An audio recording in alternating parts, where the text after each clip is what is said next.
The water ran for 7 hours straight. Not because I forgot. Not because I was cleaning. I just couldn't bring myself to turn it off. I sat on the tile floor, fully clothed, forehead pressed to the cabinet door under the sink. Somewhere around hour 3, I started counting the drops. Not to pass time. I just needed to prove to myself that I was still here. That the walls weren't closing in. That my heart, despite everything, was still beating. Spoiler, it was. Unfortunately, I didn't eat that day. I didn't move much either. Just stared at the crumpled receipt on the floor near the door, the one with his name on it. 2 lattes, 1 almond croissant. Thank you, Orion. Orion. You don't forget a name like that. He sounded like a constellation and ruined my life in broad daylight. I hadn't spoken in 19 hours. My voice had started to feel foreign. My fingers were trembling not from the cold, but from knowing. From the kind of knowing that rots you from the inside out. I didn't cry. I'm not proud of that. I think I would have felt better if I had. But I just sat there like a man who forgot how to be human. The ring was still on the table. Not hers, mine. She took hers off 2 weeks ago. I didn't notice. I was too busy installing shelves in the laundry room because she said it felt unbalanced. God, I was so desperate to keep everything balanced. At 4:11 a.m., I stood up, walked to the closet, took down the go bag I'd packed 2 years ago, just in case. Mina laughed at me for keeping it. You're so dramatic, she'd said. Like the world's gonna end. She had no idea how right she was. I left everything behind. The apartment, the keys, my job, my name, my dentist appointment on Friday. I walked into the night like a man trying to outrun gravity. And for 284 days, I succeeded.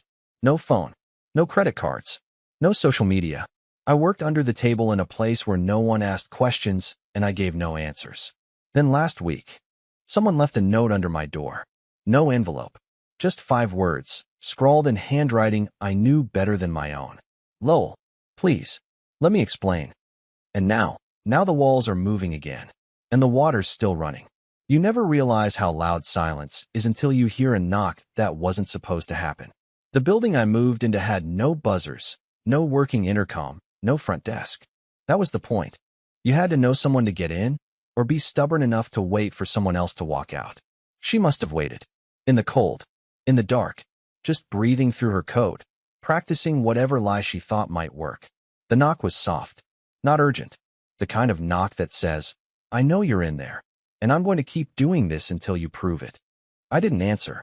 I stood perfectly still, back against the fridge, holding my breath like a child who thinks hiding is the same thing as being safe. She didn't knock again. Instead, she slid another note under the door. This one said, I don't need you to talk. I just need you to listen. Please.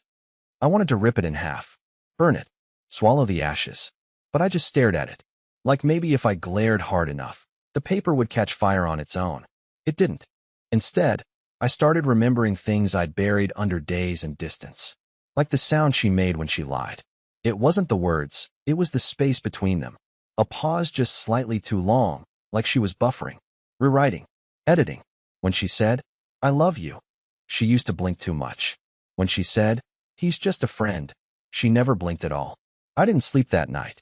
Again, I sat with my back to the door, the note still in my hand, the apartment dim except for the buzzing fridge and one overhead light that flickered like it had a nervous tick. Around 5:23 a.m., I heard something even worse than the knock. Laughter. Hers. Muffled. Far away. But hers. Somewhere outside, echoing off the brick and steel of this anonymous city block. I knew that laugh like I knew my own heartbeat. It was the same laugh she used when she got away with something. I looked through the peephole, even though I knew she wasn't there anymore. And that's when I saw it. A single red tulip, lying at the base of the door, face up, like a dare. We planted tulips once, the spring after we moved in together. She hated them, said they were too delicate to bother with. But I loved them, and she pretended to love them, too, just like she pretended to love me. That flower wasn't random. It was a message. She'd found me. And worse, she wanted me to know. The tulip disappeared by morning. I didn't move it. I didn't touch it. I stared at it for hours, thinking if I blinked, it might vanish like a hallucination.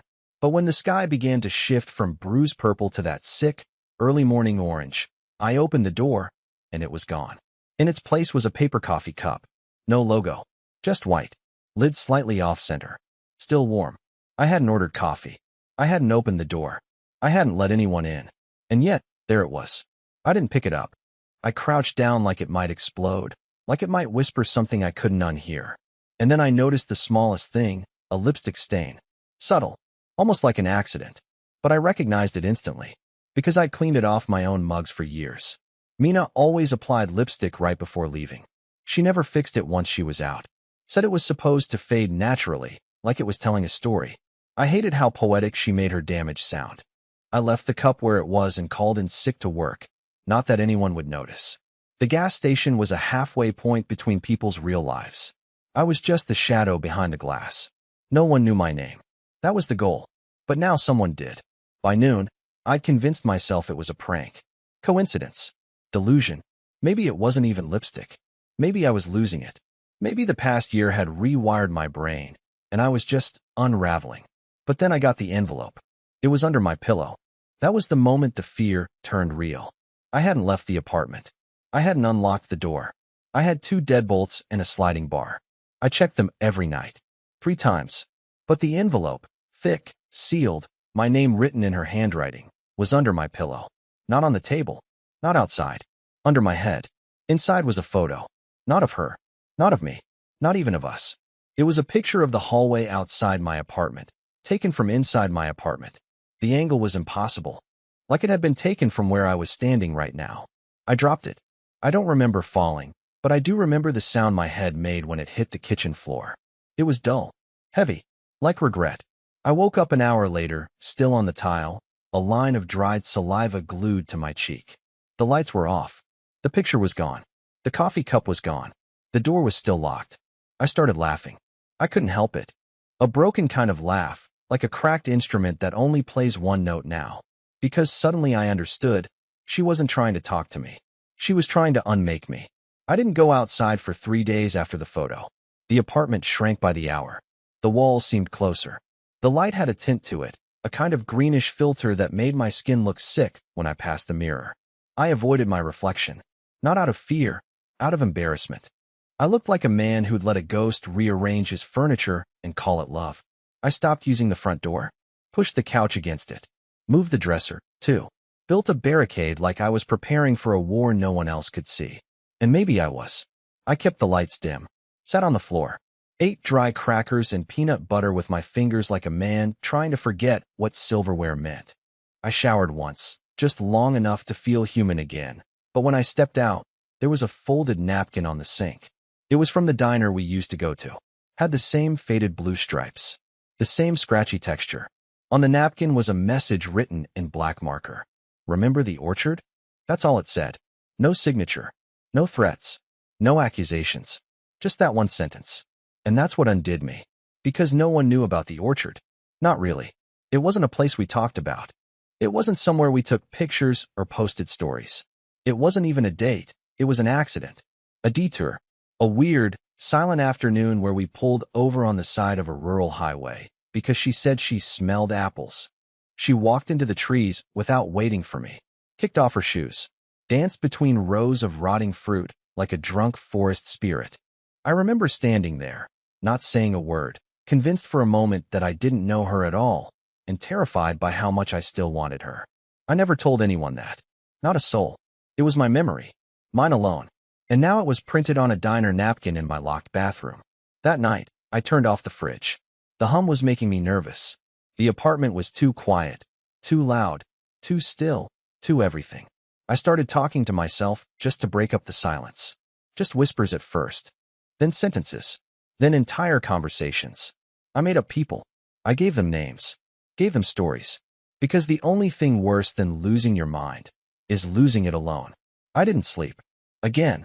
But I must have blacked out at some point, because when I woke up, the barricade was gone. The dresser pushed aside. The couch rolled back. The front door wide open. And on the floor, right where the tulip used to be, was something else. A cassette tape. No label. Just a single word scratched into the plastic. Play. I held the cassette between my palms for a long time, feeling its weight as if it were alive. No one uses tapes anymore. You can't even buy them at most stores. That's what made it worse. She'd gone out of her way to find something obsolete, something tactile, something that forced me to hold it and feel the edges cut into my skin. My hands were shaking so hard I almost dropped it. I didn't own a player anymore, but the pawn shop down the block had one in the window, a cracked plastic thing with a sticker that read, "Works sometimes." I bought it with cash, the old bills folded so tight they smelled like my pocket. The man behind the counter didn't look at me twice. I didn't take the player back to the apartment. I sat on the fire escape, the steel cold even through my jeans, the cassette player balanced on my knees like a ritual object. For a long time, I just stared at it. My stomach was tight and sour, my throat dry. Every part of me wanted to throw it into the alley and walk away. But some ugly, magnetic part of me needed to know what she'd done this time. So I pressed play. At first there was just hiss. Old tape hiss, like ocean surf through a bad speaker. Then a voice. Not her voice. A woman's voice, yes, but wrong in the way a reflection is wrong when the mirror's warped. The cadence was too slow. The vowels stretched. It felt like someone imitating her from memory, getting it mostly right, but missing the pulse of it. "Lowell," it said. "You're not invisible." That was it. Nothing else. Just that sentence, repeated 3 times, each time slower, softer, like a lullaby. Then silence, followed by the faintest sound of something dripping. Not water. Something thicker. I stopped the tape. I couldn't breathe. My knees were trembling against the iron bars. Across the street a man was walking a dog, oblivious. The dog looked up at me once, just once, as if it could smell whatever this was clinging to my skin. I rewound. Played it again. Same thing. "Lowell, you're not invisible." My name in a stranger's mouth. The dripping. Silence. I snapped the tape out and hurled it as far as I could. It clattered off the brick of the opposite building and fell out of sight. But the sound didn't stop. The dripping, steady, patient, kept echoing in my ears. For a moment, I thought it was the fire escape leaking, but when I looked down at my hands, my palms were wet. Not with water, not with blood, with something clear, slick, odorless, like condensation that shouldn't be there. I wiped my hands on my jeans. It left no stain, but the feeling lingered, sticky as guilt. I climbed back inside, slammed the window shut, locked it, drew the blinds. I tore through the apartment looking for any other messages, behind picture frames, under the mattress, inside drawers. Nothing. Just my heartbeat hammering against my ribs. That's when my phone rang. I haven't had a phone in almost a year, but it was ringing.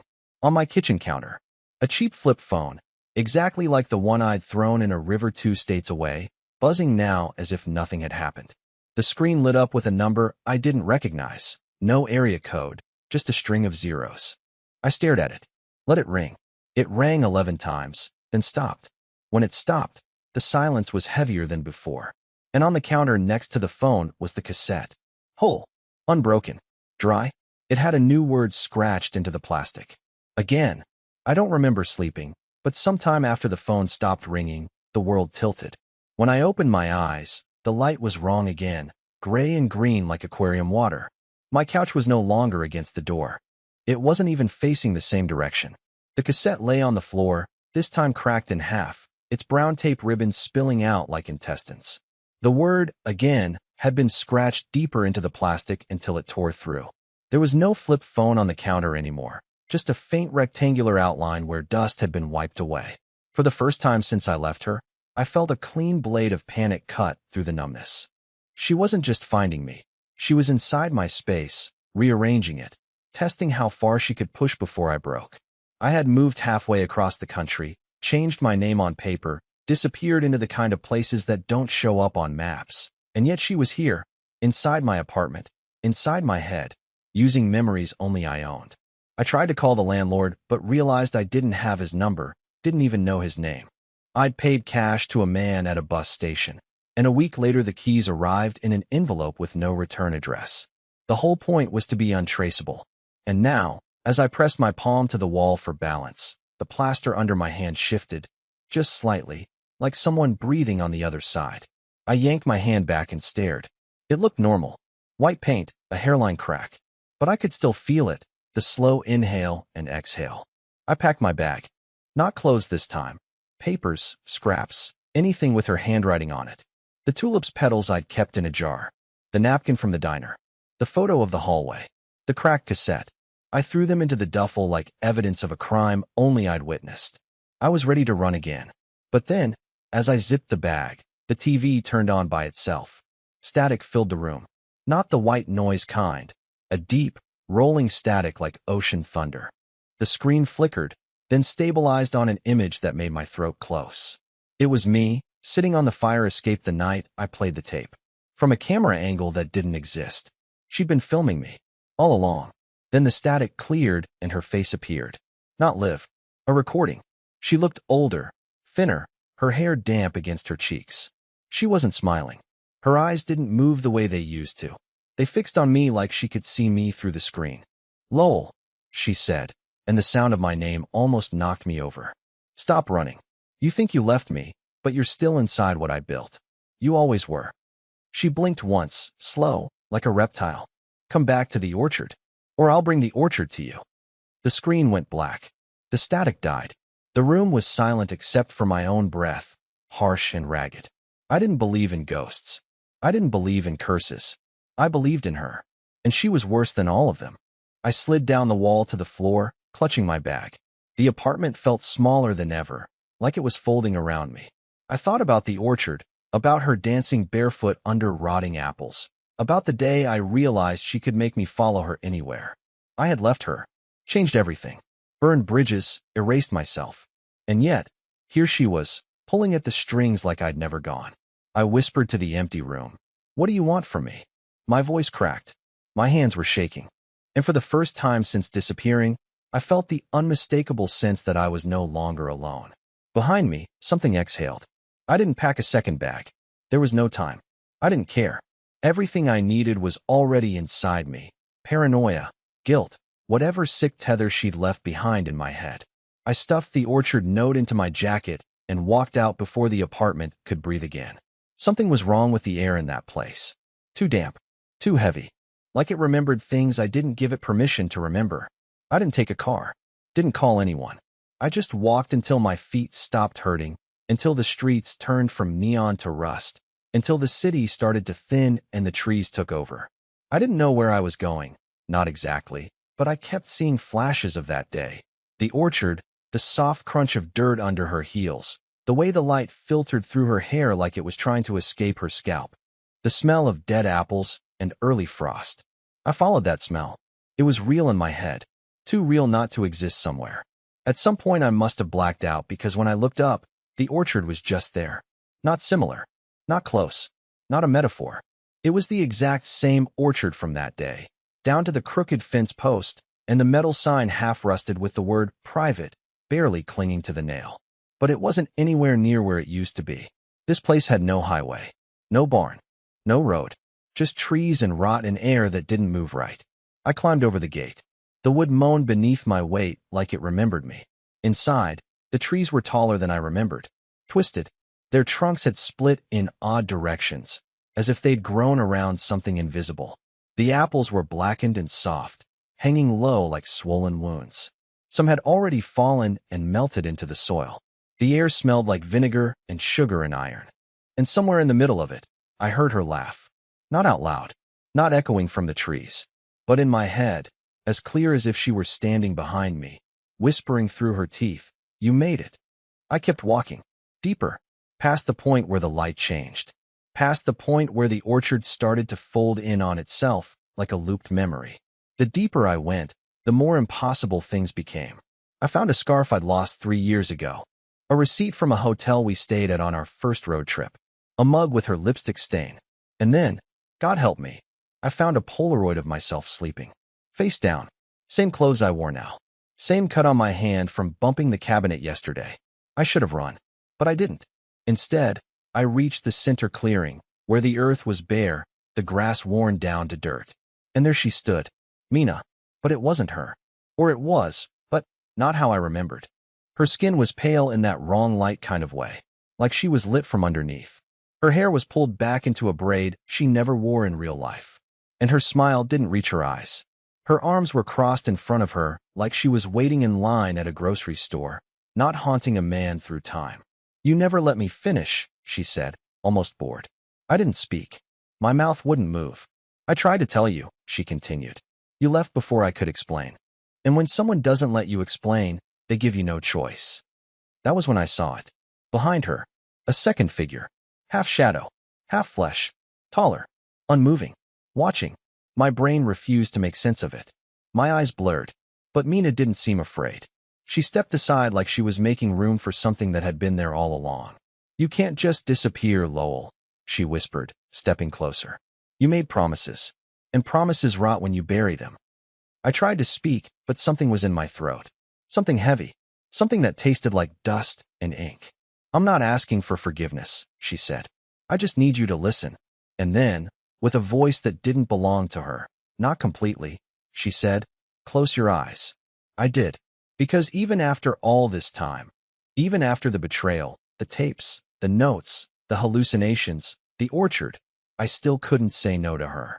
And the moment I closed my eyes, I remembered everything she never told me. I stood in that orchard for what felt like hours with my eyes shut, surrounded by silence so thick it pressed into my ribs like a second heartbeat. Her hand, fingertips on my wrist, like she was checking if I was still alive. And in that second, I remembered what it felt like to trust her. Not the woman she became, the one from before, the one I loved without caution, the one who would take photos of her shadow instead of her face, the one who used to read the back of cereal boxes out loud like it was poetry. That version. I opened my eyes, and she was gone. No figure, no shadow, no orchard. I was standing on a hill in the middle of a field. The sky was clean. The trees were real. A road curved in the distance. The wind moved like wind should. The orchard, the haunted place, the looping memory, the nightmare I kept feeding, wasn't there. It had never been there. Not really. But something else was. On the grass in front of me sat a small box. Wooden. Familiar. Inside was everything I'd been carrying. The napkin, the picture, the petals, the cassette, all neatly folded and still. On top was one more note, scribbled in hurried, imperfect handwriting. "This is yours now. Let it rot somewhere safe." I didn't cry. I didn't scream. I didn't run. I laughed. A broken, wheezing laugh that turned into real laughter, ugly and honest. I sat down in the grass, under the sun, with that little box of ghosts and let the quiet settle around me like a blanket that finally fit. My hand stopped shaking. My chest loosened. I was still alone, but not haunted. Not anymore. I stayed on that hill until the sky turned gold. Then I stood up, left the box behind, and walked toward the road. I didn't need to go back. Not to the apartment. Not to her. Not to the version of me that never asked why. For the first time since disappearing, I wasn't running anymore. I wasn't hiding. I was free. And I was finally mine again.